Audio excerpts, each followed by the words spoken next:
All right. Man, we appreciate you guys coming. See some guys we ain't seen all the time. What are you doing way over there? You come join the crowd, Flash. You on the phone? He's on the phone. Looks like he's on the Bluetooth phone over there. Old Flash. Gunny Boone's in the house. Gunny, it's been a minute since we've seen you in one of these, man. We appreciate you coming back, brother. Appreciate all you guys joining us tonight. Hey, it's finally got a little bit of hot weather today. You know, it's been kind of weird. We've had a lot of cool weather here lately. It's been weird. It's been odd. It was hot today. It was hot today. We had the last 2 days before this were like super cloudy. The water stayed kind of cool. The water temps kind of stayed down. And man, that does a lot of things to the fish this time of year. They're trying to transition. A lot of fish we're here in the mid to late. I guess we're late May now. We're May 20 something. I know, right? I don't even know what today's date is. So we're late May, and there's always fish trying to transition. Usually earlier May. It's usually already kind of happened by now, honestly. But nowadays, like this year, it's like there's still a lot of fish up shallow, and there's a lot of deep fish that just aren't really grouped up yet. They're little pods. They're not big groups. Yeah, like the biggest school we found today was like a 5-fish pod. That was it. Yeah, and I mean that's kind of what you're seeing out there. You're just not seeing big giant schools of fish. I mean, once in a while you might, but certainly not day in, day out. So the bite's been kind of really varied. There's a lot of, I mean, you can do a lot of different things up shallow. You can catch them on the chatterbait up shallow around grass. You can catch them on frog a little bit. You can catch them punching a little bit. Probably catch them on weightless. I haven't gone to the weightless plastic route because it's kind of like my last resort. You know what I mean? Yeah. Like I do that when I have to, not because I want to. But yeah, you probably catch them on weightless plastics too. Sure. Look, Mr. Finesse behind us. By the way, we got John Bowen in the house up and stuff. We also got David Ozio, who's going to have a great segment on some offshore structure and types of structures that he's fishing right now, coming up when we're done here. That being said about all the shallow bite, you know, we talked about a lot of the deep stuff last week. Me and Ryan talked about deep cranking. We talked about different baits and how to find fish offshore and all that kind of stuff. And, you know, every year that crankbait bite kind of is best early and then later. Like later in July and August, it'll get good again. Yeah. But really that deep crankbait bite is best like right away when the first fish are pulling out there. And then as things progress, it kind of changes where, okay, there's never a bad time to throw a deep crankbait because when that bait's bouncing down there and it deflects the right way, it can get a reaction at any time. But as far as like that good deep crankbait bite where when you throw it in the school, they bite it the first cast, that kind of happens early in the process of the offshore structure deal. And out here on this lake, and a lot of lakes, these offshore schools get all this pressure they get on them. The dragging baits, the dragging style baits tend to come into play as you get into later May. And I found that this week that these little pods of fish that I'm finding offshore, I'm catching all of them this week, with the exception of a couple bites here or there on a crankbait, on dragon style baits for me. And I've got two that we brought here. Me and John are going to talk to you about. These are my two favorite this time of year. I like a jig. I can't say, I mean, I love throwing that big jig out. I was just about to say that. It seems like as we get towards the end of May, especially as we get into June and forward, okay, this is kind of a bite that is coming to us type deal. We're in front of it a little bit. The big straight tail worm, you know, big shaky head, big magnum crawler that I use. You can use, there's tons of big straight tail worms. We'll talk about why I use this one in a minute. But that seems to be like the most consistent bait for me as we get to the end of May and on into June especially. It's really the most consistent offshore bite getter. And then the other one that is probably my second most consistent, and I think it's just because there's not a lot of people, it just doesn't get thrown as much. I think everybody throws a jig out there. I think nowadays everybody throws a big shaky head. That's become real popular in the last couple of years. But this one, for whatever reason, still isn't just that popular around here. I guess we're trying to change that. I don't know. We're going to try and get everybody throwing it. But these swing heads, the biffle heads, you know, swing heads, whatever you want to call it, man, it's a really, really good bait. And I've caught like some really big fish on this bait over the years in late May and on into June and even in July. We were throwing a bait on it, and you can throw a lot of different baits on this thing that are good. Mostly you just need swimming appendages. But Strike King makes a bait called the Smoking Rooster that we started throwing on this swing head last year a little bit. And so we started calling this the chicken molester. Because if you got a smoking hot rooster, he's probably molesting some chickens somewhere along the line, right? Yeah, I found that out Monday and I was kind of shocked. Yeah, this is the chicken molester. That's what we call it right there. So that's that rig. But it's just a swing head. The bait I got on here right now is the one I'm using. It's a stroker crawl. You could use a twin tail grubs. You could use a biffle bug's the one that was built. Like this rig was built for a biffle bug. Yeah. So a biffle bug's great on here. But man, this stroker crawl, I've caught so many fish between sight fishing, just regular Texas rigging, flipping heavy cover. I have just caught fish in so many different ways on this stroker crawl. For me, I've got just a immense amount of confidence in this little crawl bait right here. This color right here is green pumpkin burst. Man, guys, I'm gonna tell you, I don't know that out deep that these colors are that big of a deal. When you got a fish that's 20 foot down, I don't think that. What do you think? It doesn't matter. It doesn't matter I mean, at all. To me, like, here's how I'll put it. So there may be a day where if you pick a June bug over a green pumpkin, June bug might get you some more bites than green pumpkin, but you're not going to zero on green pumpkin. Exactly. Like, to me, it's like, just pick a color you're confident in, get a couple bites, and then if it's kind of slow, you know, maybe tweak some colors to try and get another bite or two here or there. But don't, like, if you're getting no bites on the shaky head, it might just not be a shaky head day. Yeah. You know what I mean? It might be a cranking day or a big jig day or something. You don't need to run through all your colors on the shaky head trying to figure out the right color if you're not getting any bites. Because out deep, that light is very dark down there when they're 20 foot down, 18 foot down, usually around the area they are out here. So that color, can it make a difference some days? Yeah, but don't get over obsessed with freaking out about color if you're not getting bites. So let's talk about, I throw these baits on identical setups. And in fact, all of my dragging baits. So if I'm dragging a Carolina rig, if I'm dragging a 3/4 ounce jig, if I'm dragging the swing head or the big shaky head, anything that I'm dragging offshore, I throw on the exact same setup for all of them. Same. All right, so my setup is this. The first thing is line. Line is very important out here. Obviously, we have big fish out here. We have heavy cover. People always, you know, the line is not for the big fish. You go to a lake like John's from, originally Broken Bow, yeah, and you can catch giant fish on 8 and 10 pound tests and stuff like that. Out here, the problem is the cover. You know what I mean? Like brush piles, lay downs, standing timber, gravel, shell, all this stuff. If a fish is pulling on your line and it nicks it, it can, you know, cause damage to your line. So you need that bigger circumference, tougher line. A, to be able to handle that when it comes in contact with something bad, but also B, you need that bigger line so that you can really pour the steam and control that fish and get him away from that stuff. That's the big deal. You want to be overpowered on this lake. Yeah. And not because the fish are so big. You want to be overpowered to avoid the cover. That's the deal. So 20 pound fluorocarbon is what I use on all these baits. The next thing is the rod. The rod, when you're dragging a bait, the sensitivity of your rod is very important. You know, we all want a light sensitive rod. Everybody you know, it's nice if you can have expensive light sensitive rods with really high quality blanks. I would tell you that you don't necessarily need it if you're cranking. You don't necessarily need it if you're chatterbaiting or, you know, any kind of a winding bait. You don't need like all the sensitivity for a winding bait. You can go with a cheaper rod there. But if you have the ability to afford a nicer blank, a nicer rod that's a little more expensive, it's lighter, has more sensitivity, I think it's important to do when you're dragging, especially when you're dragging out deep. Because you think about this, that bait is, you know, 20 foot down, and we're making bomb casts. I mean, we're making as long a cast as we can on this offshore structure to get that bait out there and get it down and keep it in front of them as long as possible. When you've got that much line out and you've got wind blowing a bow in your line offshore like it usually is out here in Texas, man, your rod needs to be sensitive, because even a good bite, when you've got that much line out, can be, in the right situation, difficult to feel. So the sensitivity of your rod blank is very, very, very important. The one that I use is a 7.7 Heavy Century Series. I'm a big believer in the Century Series. John, I know you've been using a lot of 6-inch rods as well. Yeah. You know, Ronnie uses Kistler. Kistler makes a great rod. But you want to go ahead and spend a little more on your dragging baits, on your rods. That's an important deal. The 7.7 Heavy, man, simple. It's long enough that it'll move a lot of line. I don't mind it even being longer. Heck, I've thrown that swing head on an 8-foot rod before. The deal is, when you got all the line out there, you need a long rod to move a lot of line when you set that hook. Because when you got so much line out there, you got to really drive it home to get that hook in them. It also allows me to, again, take control of the fish around the cover. Gear ratio wise, reel wise, I'm using a loose hyper mag. That's a really high dollar reel. You know, you can use whatever reel you prefer. The big deal is you need to have a high gear ratio. When you're dragging a bait, you want a high gear ratio reel. This is a 7.5 to 1.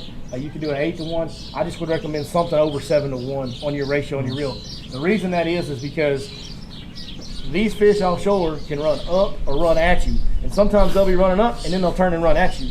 And if you start losing that bend and you got that rod bowed up real good. If you start losing that bend, you better catch up and get that bend back in there. And here's why. If you got that bend in that rod, y'all watch my rod right here. If he shakes his head right now, what happens? The line stays tight, right? If that bend gets out of that rod, you don't have much bend, you just got a little bend in it. When he shakes his head, what happens? You know what I'm saying? Like if you don't have very much bend, when he moves his head, he gets that little bit of slack. That's when you lose him. John, did I learn that lesson the hard way? Yeah. What was it, Monday? We're not talking about that. Me and John were filming. Y'all will see the video this coming Monday. We filmed, I think it was last Monday. Is it Monday or Tuesday? It was Monday. Monday. And we're fishing offshore on this bait right here. And I hooked one, and John was shocked because y'all watch, I mean, most of y'all probably watch a lot of videos we make. This is the largest tip. With this type of stuff, set the hook and just crank. Yeah, just wind. Just wind it. Don't ever stop. He learned that the hard way. I just shot John because I asked for the net. Yeah, you don't ever say If y'all that. watch enough of my videos, how many times have I used the net? Like, it's not very All often. I heard was he said, move. And I looked at his rod and he's doing net. He sets the hook and then he says net. And I'm like, uh-oh. Yeah. See, he's making me sound rude. I said, hey, bro, watch out. And then I said, sir, would you mind getting that net, sir? I'll probably y'all are here. That's what you did not say, would you mind getting that net, sir? The evidence will come out Monday. I believe that's what I said. There ain't no telling what you said. That's true. That's true. So, yeah. But I got a great hook set on the fish, but if you'll watch on that video Monday, you'll see where I made my mistake. I set that hook and the fish was so big, it kind of caught me off guard. I stopped and I didn't do this. I didn't start turning that reel head immediately. Yeah. I mean, when I'm saying turn that reel head, I want you to do this. I want you to wind it, bud. Fill his mouth full of water. I want you to wind it and get complete control over that fish. So big hook set to your right shoulder. Now, when I'm talking about a big hook set, guys, we're talking about like the old drop step. You know what I mean? Like dragging a bait, boom, we get a bite. We're gonna point our rod down, point right at it, reel up all the slack. When the slack's out, it's tight. Take a drop step with your back foot and swing that rod to your right shoulder as hard as you can. Once you've got it up on your right shoulder, point that rod kind of down and away from the fish and just fast as you can. And if you got a buddy, tell him to get the net. And if you don't got a buddy, just do what we do in both of them, right? Yep. As soon as he starts coming up, when he gets beside the boat, get his momentum coming up and just lift him right over the gunnel and drop him. If you take control of these big fish, you don't lose any of them. Mm-hmm. If you let up on them, you'll see what happens to me Monday. You lose, and it was a giant, like it was a 9-10 pounder. Yeah. You lose those big fish once in a while if you don't take control of them. So that's why the 7.5-1 is so important. If that fish turns and runs at you, you got to pick up a lot of line. There's no reason to need a slower gear ratio reel either because you're not imparting any action on that bait with this reel handle. And so I guess we'll go ahead and talk about how we fish this bait. So when we're fishing these shaky heads, all right, all you're gonna do is you're gonna make a super long cast, maybe strip a little line, let that bait fall. You're gonna graph your fish, you're gonna mark your fish waypoints, you're gonna get set up. I like to set up about 40 feet, 30 to 40 feet from the school that I've marked, okay? And that allows me to make a long cast and get on the other side of the school and then bring my bait through the entire school. That's my objective when I mark those fish, is to be able to, at the end of my long cast, be just beyond that school. And that way my bait stays in that school as long as possible. That's the big deal. The advantage to these dragging baits, and the reason I think they work once these fish have been fished for, is you can keep them in their face forever. And this shaky head especially, the reason I use that shaky head, that big worm on that shaky head, is there's no salt. And no salt allows that worm to stand up, okay? So when that bait's down there just sitting on the bottom and that wind, current, offshore currents running around, wind currents running around, that worm stands up and goes like this. And that's what it does. And so I'm fishing that really slow. I tell people with that shaky head, you'll feel that rough stuff on the bottom. Who's fished offshore out here and you felt that rough, chunky, just feels hard. And it's like boom, boom, boom, boom. When you're dragging a bait, have y'all felt that? Yeah? Okay. So what I tell people is when I'm fishing that shaky head, I only want to feel one bump at a time. Like if you go to drag your bait and you feel bump, bump, bump, you're going too fast. Way too fast. You want to feel bump, bump, like you're just easing it over stuff and letting that worm just stand up and do its thing as long as possible. So that's how we fish it. I like to drag it with my rod tip up because that's how I have the most sensitivity, okay? But when the wind's blowing, sorry if I hit you with lines, huh? I'm gonna point my rod down. Ow. Yeah, I'm gonna point my rod down to the side and drag it like this. Okay, and the reason I'm gonna do that is I'm trying to get every piece of bow out of that line that I can. I want the least amount of bow in my line as I can. And if that wind's blowing and you hold your rod up, well, that line's exposed to that wind more, and that's gonna put more bow in your line. Versus when you put that rod down and you get most of that line in the water, you'll have less bow and you'll have more sensitivity. So that's it. It's just a dragging bait. Now this one, Where'd it go? There it is. you can tell me how you fish this because you're from Oklahoma, and this is a daggum Oklahoma technique right here. I'll be honest, I don't really like to throw that much. Honestly, don't. That's disappointing. We should have rehearsed it. The problem is we don't ever pregame or rehearse anything around here. Yeah, we don't do nothing. Now, that is a bait that I had tied on today, but... So, the deal with this is I'm going to tell you I like to fish it a little bit faster. I want to feel that bump, bump, bump. Yeah. If you look at this bait and the way it's designed, okay, it's got this swiveling head. Well, if you go over one rock, it may do a little bit. But if you'll hit a few shell, whatever it is down there, it may be gravel, it may be iron ore rock, it may be shell, maybe just clay that's washed out. If you'll hit a few bumps with it, it'll really get that bait to kind of rock back and it'll forth. get that bait to kind of flipping around. You know what? Does that make sense to y'all? So I'll fish this one a little bit faster. I'll just go drag it a little bit faster, reel up, drag it a little bit faster. Tommy Biffle, the guy that invented this technique, he actually points his rod down and reels it. Yeah. And just lets it kind of, just really slowly reels it. And lets it bump, bump, bump, bump, bump, bump, bump. And you'll hear me talk about on the jig video that comes out next week, offshore jig video, talk about doing that with a jig, and it's really effective. The deal is you just got to reel it slow enough to make sure you're keeping bottom contact. I don't like to do it like that as much. I like to take this bait and just drag it, long drags, let it go boom, boom, boom, boom, boom, and then stop. And then boom, boom, boom. Again, the longer it's in their face, that's the power of these dragging baits, is when these offshore fish have been busted up, they've seen a lot of crankbaits, they've seen a lot of swim baits, they've been caught, they're a little bit more hesitant to bite, this bait will stay in their face longer. That's the big advantage of these dragging baits. So that's really the retrieve on these. They're dragging baits. That's what you do. Yeah. You drag them. You drag this one extremely slow, you drag that one not quite so slow. And we already went over the hook set and all that. So, man, you got anything you want to throw in here on these? I know you drag a lot. I mean, you drag a Carolina rig a lot too, I know. Yeah, I'll add this to it. I started fishing that big worm after that. We fished it Monday, and I kept seeing fish. They would be setting like, I'm talking like way up off the bottom. Yeah. Wouldn't bite a spoon, wouldn't bite nothing. Hey, Ash, get my phone for me. I found some today, and they was setting up so right, could not get them to bite. I was taking that big worm, and I would just literally wait for it just like this, and I would take that worm and I would hop it like super high. So you were stroking that exactly the straight tail worm? Exactly. Wow, okay. And it worked. I'm gonna show you all these pictures. Well, that's something a little different. Okay, don't drag it slow. Stroke that straight tail worm. No. See, show the camera. Show the camera and pass it around. See how those are setting way off the bottom? I'll pass it around, let y'all go around. Could not get on the bite. We went. Here's the deal. I caught about a 5-pounder first 30 minutes this morning. We didn't catch another fish till like 1 o'clock. They was setting way off bottom. We was throwing spoons, jigs. We was throwing it all. And I took that worm and I was like, I wonder if they'll bite it like this. Yeah. First cast, popped it up. Stroked the worm. Yeah. Man, that's, this and it worked. This old lake can be kind of odd sometimes. Sometimes it's just something something they haven't seen yet. And on the contrary, I found some fish the other day that weren't really wanting to bite, but the gentleman that was with me sitting right there, we sat on that spot probably for an hour. We literally found a school of like 5 fish. Yeah. Now, granted, we got an early bite out of this school, but then they just didn't want to bite. I knew there was more than that one down there, right? I knew there was. Yeah. We saw them, like we saw them on the graph.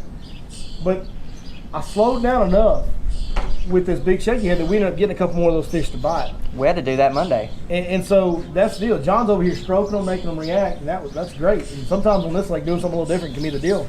But man, for me, the power of that bait is just, it just gets bit. It's unbelievable how slow you can fish this bait. Yeah. I mean, it's not dead sticking, but it's really close. Like, y'all know what dead sticking is, where you throw it out there and let it sit there?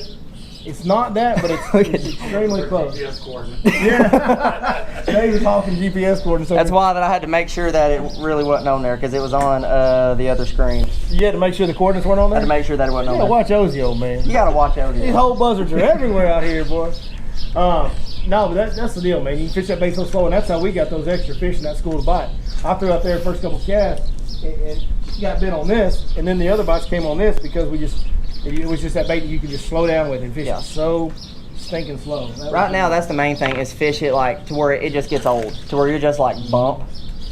It's not supposed to be that way already, but the deal is there's so few fish offshore, and I'm not saying there's so few. There's fish offshore, but relative to the amount of people that are fishing for them, there's the so ones that few, are offshore, they're getting hammered. There's so few fish out there for the amount of people that are fishing for them. And so, you know, is this a finesse technique? No, it's not a finesse technique. It's 20-pound line. It's a big rod. It's a 7/0 hook. Now, for this lake, yes. It's a 7/0 hook on the shaky head, so it's not a finesse technique, but it kind of is because it's slow. Like it's finesse in a way that it's a big bait, but it's slow and it stays right there. It stays active in their face for so long. Man, that's good stuff. Do we have any questions on this? I want to answer any questions, Poppy. All right, no questions, none. Cool. Zero. Awesome. Tell you what, Todd, hold this rod for me. Todd, look at that white truck. Say, if you feel something, say when. Y'all, that's the deal. The best all I did rod was barely for kick this. that with a kind of a loose line. Yeah. And he could feel it. And I just barely kicked the line with loose line. That's ridiculous. Unbelievable. That's cool. Yeah, that's the deal. That's the rod for that bait. That by far, is, I can't express how important that is.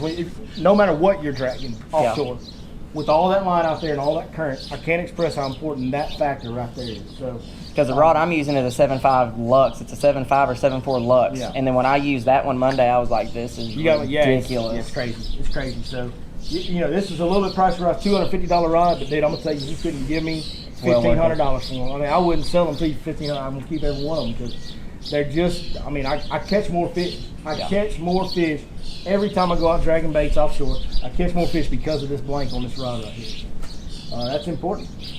All right, J-Bo. Anything else you want to add? Anything you want to talk about? You need to get anything off your chest? Other than today being really tough and it sucked, no. It was a grind. You know, that's how it is sometimes. That's been the deal lately. You know, normally May's like the most consistent month of the year, kind of. You kind of catch them every day. It was until we got all that rain. This year it hasn't been. You know, this year it's been, you know, you'll have 2 or 3 good days, and then all of a sudden you'll have kind of a stinker, you know, just one that's, man, it's a grind. It's just a grind, you know. Of course, I had a day the other day, we had a little grip trip this week where it was a grind for me. We only caught 4 fish all day. But you need to throw in there that you also caught like a 9-pounder. So. And a 7-pounder and a 6-pounder. I didn't know about this. You didn't text in the 7. Yeah, we had a 9, a 7, a 6, and then a little like 2-pounder. I don't like you no more, bye. It was like, how many, that's how cool this lake is. Like, let's talk about that for a second, because I want y'all to really process that. That's what this place, this place is a legend. Everybody knows the reputation of Lake Fork. That's why. Where else on earth do you go and get 4 bites and have a 9-pounder, a 7-pounder, and a 6-pounder in those 4 bites? Nowhere. Like, that doesn't happen anywhere else on earth, man. It's that's what makes this place special. It's what makes it always worth it, even when it's fishing tough. You know what I mean? Hey, there's a lot of people that ain't never caught a 9-pounder. You know what I'm saying? Like, that's a big deal to most people that go fishing. It's a big deal to anybody, even guys that have caught it, because I mean, 9-pounders just don't show up every day. But it's an unbelievable fishery, man. It is unbelievable. So, all right, no questions before we wrap this up. What's it gonna take to win the Sarton tomorrow? What's it going to take to win Sarton? Depends if somebody catches it over. Is that a big bass tournament or a stringer tournament, David? It's a stringer. Stringer. Yeah, it depends on how many overs. The media last week, 2 weeks ago when we fished, they had 3 overs, and so it took like I think somebody 15 pounds to win that. I think somebody will catch an over. I think somebody will catch an over. And I will tell you, these fish don't weigh a lot this time of year. We do have some fish that are healthy. We have some fish that are thick. We've also got a lot of fish that aren't. You know, because we're in the post spawn. Like we got some fish that I mean, heck, there's still some fish spawning. So we're in like that early post spawn where these fish really haven't had the chance to kind of thicken back up and get their weight. So the weights are always a little bit lower right now than they are any other time of year. If y'all remember back, I don't know if it was last year or the year before, the Skeeter Owners Tournament, they caught like, I don't know, some stupid amount of overs. Like that was last year. 30-something overs, but there was no 10-pounders caught. None. I think the biggest was like a mid-8 or... No, it was a 9. Was it a 9? Was it a 9? Yeah, there was no 10s caught. There was like 30-something overs caught. So the fish were biting. That's ridiculous. The big fish were biting. But the deal was, it was, you know, similarity to this year from last year, we literally still had fish spawning in early June. Yeah. Like we were kind of in early June last year where we are right now. Like we had fish still spawning. And a lot of those fish that were out there that were feeding were fish that had just spawned in May. Yeah. and they just didn't weigh much. You know, that's the deal. You can have a fish that looks great. It can be long. It can even be tall. But man, it just doesn't have as much meat on its bones. It has an empty belly, you know, kind of a hollow belly. And those fish, they just don't weigh. Well, it's like I caught one. I had a client catch one last Saturday. Fish should have weighed probably 8.5, 9 pounds. It weighed like right at 6. I bet there's an overcaught tomorrow. I'm going to say somewhere between 15 and 17. That's what I'm maybe thinking. 18. I think last year there were 4 overs. Yeah. I think because we finished 5th with 978. I mean, there's definitely some overs you can call. I mean, I caught an over this week. We I had mean, all unders, all good unders. yeah. I think to win it, it's going to take, like you said, 15, 16, maybe a little more. It's somewhere between 15 and 18 pounds. Yeah. I think. You know, it'll be there. It just depends on the over factor, how big the over is. I mean, somebody monkeys around, goes there and catches an 11 or 12 pounder. It might be 20, you know, Yeah. 19 or 20 pounds. It's hard to get to 20 pounds out here because you got to get a It's really real big hard. over and you got to have 4 really good unders. So that's really hard to get to 20 with that Yeah. slot limit. But yeah, I think 15, 17 probably about right. I don't know, man. I don't fish these stringer tournaments with the unders, so I really am not that great at figuring that deal out. I don't really know what it normally takes, to be honest with you. All right, any other questions? No? All right. Well, John, I'm going to let you get out of here. We're going to bring David up here. We're going to talk about some structure. Appreciate it, Bubba. Come on up here, David. All right, young man. Big Dave. Tell me something good, bro. Whiteboard. Brought the whiteboard. For those that don't know on camera today, David O'Hill, good buddy of mine. Lake Fork guy, been here a long time, man. Talk to us. Long time, yeah. Like bowling's like, what are you, 14? 13? I think he's 12. He's got to be 13. Look how young he is. His voice cracked when we were filming the other day, and I think he started puberty. I think it's I was like, why my voice just... Yeah, he's I'm about as old as dirt. But yeah, everything that you've heard these guys talk about here in the last little bit, I mean, it's solid statement.